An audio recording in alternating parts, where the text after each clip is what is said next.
बिस्मिल्लाहिर्रहमानिर्रहीम। अस्सलामु अलैकुम वरहमतुल्लाहि वबरकातुहू।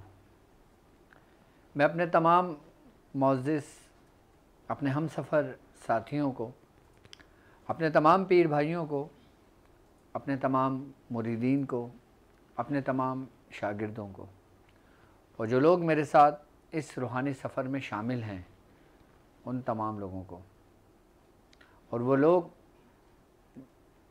जो पहले दिन से कदम ब कदम शाना बशाना मेरे साथ सूरह कुरैश के लश्कर का एक हिस्सा बनकर चल रहे हैं, उन तमाम लोगों को, और बिलखुसूस वो लोग जो दुनिया में कहीं भी रहते हों, किसी भी सलासिल से ताल्लुक़ हो, किसी भी खानवादे से जुड़े हुए हों और अमलियात सीखने के लिए, रूहानियत को जानने के लिए और हमारे सलासिल की तालीमात को लेने के लिए हमारे साथ जुड़े हैं।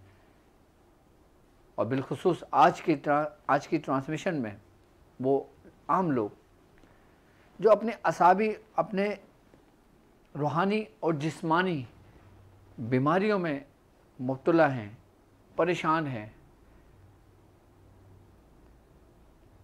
उनको उस मसले का हल नहीं मिल रहा हो, चाहे वो जादू की वजह से हो, चाहे वो आसेब की वजह से हो, चाहे वो नज़र बद की वजह से हो, या फिर कोई जिस्मानी बीमारी की वजह से हो।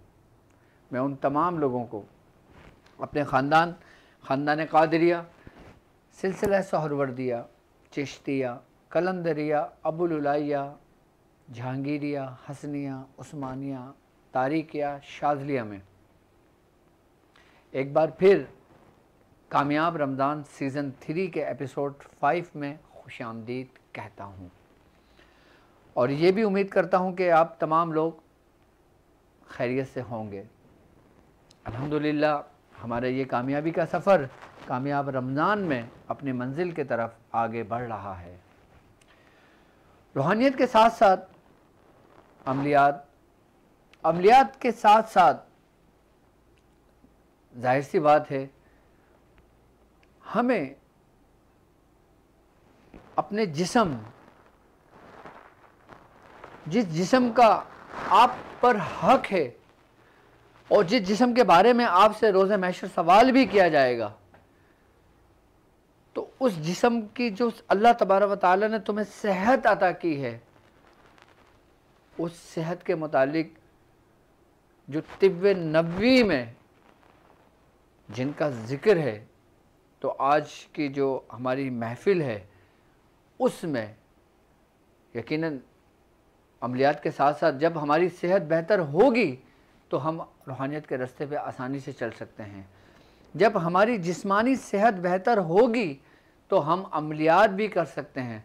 जब हमारा जिस्म ही मुतासिर होगा, जिस्म ही कमज़ोर होगा, जिस्मानी बीमारियां हमारे अंदर जन्म ले लेंगी, तो ना तो हम रूहानियत के रास्ते पे चल सकते हैं, ना हम अमलियात में कोई अमल कर सकते हैं, बल्कि हम इसके साथ साथ अपनी ज़िंदगी भी, हम ये समझ लें कि हमारी ज़िंदगी भी मुतासिर होती है जब अच्छी सेहत नहीं होती हमारे पास।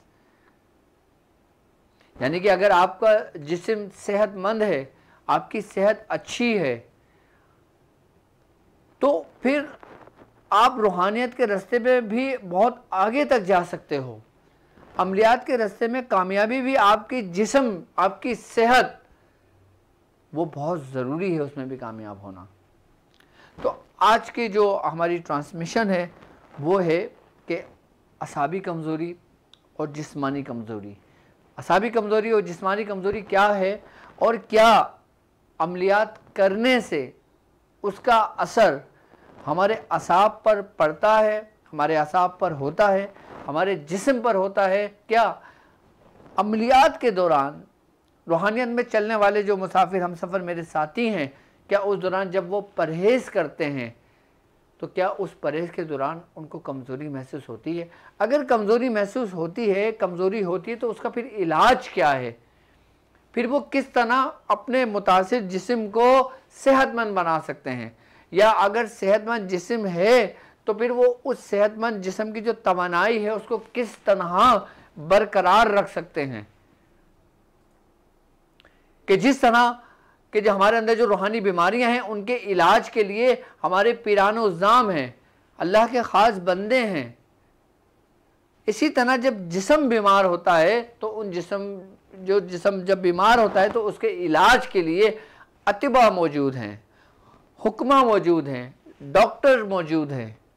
वो हमारे ज़ाहिरी जिस्म का इलाज करते हैं और औलिया कराम हमारे बातिनी बीमारियों का इलाज करते हैं।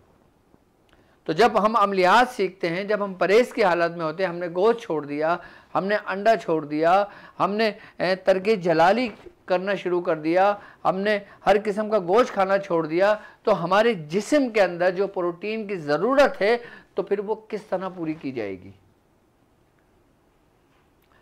हमारे जिस्म के अंदर विटामिन्स की ज़रूरत है, मुख्तलिफ मिनरल्स की ज़रूरत है कि जिससे हमारी तवानाई बहाल हो। तो हमें ऐसा क्या करना चाहिए कि जिससे हमारी जो सेहत है वो बरकरार रहे, हम डाउन ना हो, हमारा वेट कम ना हो, हमारी सेहत मुतासिर ना हो। और जिन लोगों की सेहत ऑलरेडी मुतासिर हो चुकी है कि जिनकी एक उम्र हो चुकी है, तो वो किस तरह अपनी सेहत को बरकरार रखते हैं। आज मैं एक ख़ास नुस्खा आपको तालीम करूँगा जो ख़ुद मेरे अपने दवाखाने यानी कि मेरे अपने क्लिनिक पर वो मौजूद होता है और हम खुद बनाकर मरीज़ों को देते हैं कि जिससे वो अपनी खोई हुई कमज़ोरी, अपनी खोई हुई ताकत वो वापस बहाल कर लेते हैं। यानी कि ये शरबत ऐसा शरबत है, ये नुस्खा ऐसा नुस्खा है कि आपके पढ़ाई के दौरान की जो कमज़ोरी होती है वो उसको दूर कर देती है।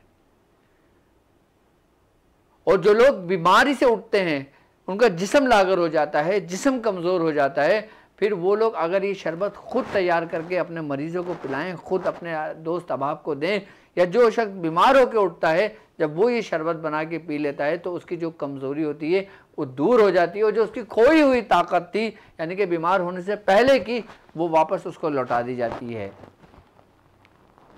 कैसे? ऐसे ख़ास अज्जाओं से। यानी कि देखें, अगर मैं तिब नबी की अगर मैं बात करता हूँ, अगर मैं तिब की बात करता हूँ तो ये तिब जो है ना, ये अंबिया कराम की विरासत यानी कि मिरास है। ये वो इल्म है जो नबियों पर उतारा गया। ये वो इल्म है कि जब हज़रत आदम अलैहिस्सलाम के बाद जब हज़रत आदम अलैहिस्सलाम की जो औलादें थीं, कि जब वो बीमार पड़ती थीं तो वो किस तरह अपना इलाज व मुआलजा किया करती थी। अगर हम आज के दौर की अगर हम तरीक़ेकार इलाज की हम बात करते हैं तो यकीनन आज के दौर में वो बीमारियां अक्सरियत में हैं जो ख़ुद हमारे अपने हाथों से पैदा करता है। यानी मुख्तलिफ़ दवाओं के रिएक्शन, यानी मर्ज़ कुछ, उसका इलाज कुछ। अब मैं आपको ये चीज़ समझाना चाहता हूँ और ये चीज़ बताऊँगा आपको कि अलामत क्या है, असल बीमारी क्या है और मर्ज़ क्या है और कमज़ोरी क्या है। इसकी इब्तिदा हम सबसे पहले करते हैं कि एक अच्छा सेहतमंद जिस्म के लिए सबसे पहले हमारे असाब को मजबूत होना ज़रूरी है। जब हमारे असाब कमज़ोर पड़ते हैं तो यकीनन हमें असाबी कमज़ोरी हमारे जिस्म में हो जाती है। अब हम यहाँ सवाल ये पैदा होता है, अब जाहिर से मेरे साथ जानने वाले, मेरे साथ चलने वाले जो लोग हैं वो उनका ताल्लुक़ ज़रूरी नहीं कि हिकमत से हो, उनका ताल्लुक़ ज़रूरी नहीं मेडिकल से हो, उनका ताल्लुक़ ज़रूरी नहीं, लेकिन सेहत सबके लिए ज़रूरी है। अब असाबी कमज़ोरी क्या है? असाबी कमज़ोरी बेसिकली होती है जो दिमागी कमज़ोरी कहलाती है। यानी असाबी कमज़ोरी की इब्तिदा कहाँ से होती है कि जो लोग ज़रूरत से ज़्यादा अपने दिमाग का इस्तेमाल करते हैं, कि जैसे कोई मैथ का टीचर है, आई बात समझ में, वो मैथ पढ़ाता है। अब उसके दिमाग की कैपेसिटी है कि वो तकरीबन 2 घंटे तक अपने बच्चों को मैथ पढ़ा सकता है, लेकिन वो 2 घंटे तक पढ़ाएगा तो वो ठीक इसका जिस्म रहेगा। जब 2 घंटे के बाद वो 3 घंटे से 4 घंटे तक पहुंच जाता है तो उसका जिस्म मुतासिर होने लगता है। क्यों? क्योंकि उसका जो दिमाग है वो उस चीज़ को एक्सेप्ट नहीं करता, वो फिर डाउन पे जाना शुरू कर देता है। जब वो डाउन पे जाता है, जब दिमाग कमज़ोर होता है तो हमारे जिस्मानी आज़ा ऑटोमेटिक कमज़ोर होने लगते हैं। असाबी कमज़ोरी इस दौर में, कि जिस दौर में हम चल रहे हैं, अब छोटे छोटे बच्चों को हो गई है, जबकि छोटे बच्चों को दिमागी काम से कोई ताल्लुक ही नहीं है, लेकिन उसके बावजूद भी अक्सरियत में जो बात देखने में आई है, दिमागी कमज़ोरी जो हो रही है आजकल, असाब जो कमज़ोर हो रहे हैं, उसकी एक मेन वजह जो है ना वो है मोबाइल। वो है कंप्यूटर और उसका गलत इस्तेमाल। जैसे बच्चे घंटों गेम खेलते रहते हैं, आप बच्चों को दे देते हैं मोबाइल, उसमें वो यूट्यूब पे बच्चे कार्टून देखने लगते हैं, पोएम्स देखने लगते हैं, सब कुछ देखने लगते हैं, उसमें उनको घंटों लग जाते हैं और फिर उनका दिमाग उसी चीज़ में लग जाता है। और जब दिमाग उसी चीज़ में लग जाता है तो उसका असर बच्चों के दिमाग के अंदर बैठना शुरू हो जाता है। यानी कि वो उम्र जो बच्चों की तरबियत की उम्र है, वो उम्र के जो बच्चों को हम सही तरीके से पढ़ाने की उम्र है, उस उम्र में हम अपने बच्चों को हाथों में मोबाइल दे देते हैं, कंप्यूटर दे देते हैं ताकि ये बच्चा इसमें लग जाए, किसी उसमें ना हो। तो ये हम सबसे ज़्यादा गलत करते हैं। अगर मैं अपने दौर की अगर मैं बात करता हूं कि हमारे दौर में कोई मोबाइल नहीं थे, जब हम बच्चे थे, हमें तो मोबाइल, जब हम मैट्रिक क्लास में आ गए थे हमें तक उस वक्त नहीं पता था मोबाइल क्या होता है। और आजकल तो जो कोई 3-4 साल का भी बच्चा होता है उसके भी हाथ में मोबाइल है, उसको इतना अच्छा मोबाइल चलाना आता है, तो हमें वो ऐसा मोबाइल चलाना नहीं आता। क्यों? क्योंकि उसका दिमाग उसमें लग चुका है। जिस तरह अच्छा सबसे ज़्यादा मुतासिर करने वाली जो चीज़ है ना, वो आज की टेक्नोलॉजी है, जिसने इंसान को इमोशनली बीमार कर दिया है, टेक्निकली तौर पर बीमार कर दिया है। यानी कि किसी भी चीज़ का इस्तेमाल ज़रूरत से ज़्यादा इंसान को नुकसान देता है।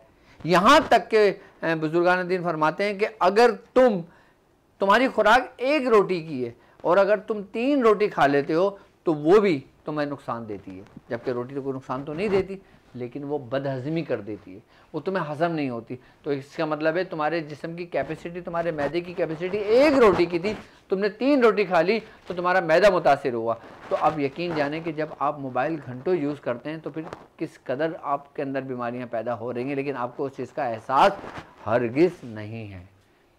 और जब असाब कमज़ोर होते हैं तो जब हमारे जिस्म के अंदर मुख्तलिफ आज़ाओं में दर्द होने लगता है, उनकी क्या अलामतें, और जब दर्द होता है, जैसे मिसाल के तौर पे गर्दन में दर्द हो गया, कमर में दर्द हो गया, आई बस आँखों में दर्द हो गया, कोहनी में दर्द हो गया, आई बस हमने कलाई में दर्द हो गया, पैरों में दर्द हो गया, ये किन चीज़ों की अलामतें, इसमें इसको क्या कहा जाता है, किस तरह इसको हम दूर कर सकते हैं। अब यकीनन अगर कोई शख्स यहाँ से बाहर रहता है, अब वो कोई चीज़ काम करता है, जब वो थकावट हो जाती है, उसको एक दर्द का एहसास होता है, वो कोई ना कोई ऐसी पेन किलर टैबलेट ले लेता है। अब वो पेन किलर टैबलेट उस वक्त तक जिस्म में जब उसका असर रहता है दवा का, तो उसको आराम रहता है। जब वो दवा का असर इंसानी जिस्म से खारिज हो जाता है तो फिर उसको दोबारा वो पेन होने लगता है। तो फिर ये जो आर्जी जो बीमारी होती है ना, ये आर्जी मर्ज कहलाता है। ये मैं आपको समझाता हूँ उसके बारे में। ये आर्जी मर्ज है, आई बस समझ में, जो इमोशनल पेन जिसे कहा जाता है। इमोशनल पेन किसे कहते हैं, कब होता है, मैं भी इसके बारे में आपसे तफसील से मैं आपको समझाता हूँ, आई बस समझ में। और जब इमोशनल पेन होना चाहिए तो हमें किसी किस्म की कोई मेडिसिन लेना नहीं चाहिए, ये जहन में रखना। क्योंकि जब कोई हमारे अंदर इमोशनल पेन होता है, जब हम उसकी मेडिसिन लेते हैं तो फिर वो एक्शन का रिएक्शन हमारे बॉडी के अंदर होता है। अब देखें ना, अब मिसाल के तौर पे अगर हम जो भी दवा खाते हैं वो हमारे खून में उसका जुज़ नहीं बनती, बल्कि जो हम दवा खाते हैं ना वो एक वक्त में हमारे जिस्म से निकल जाती है।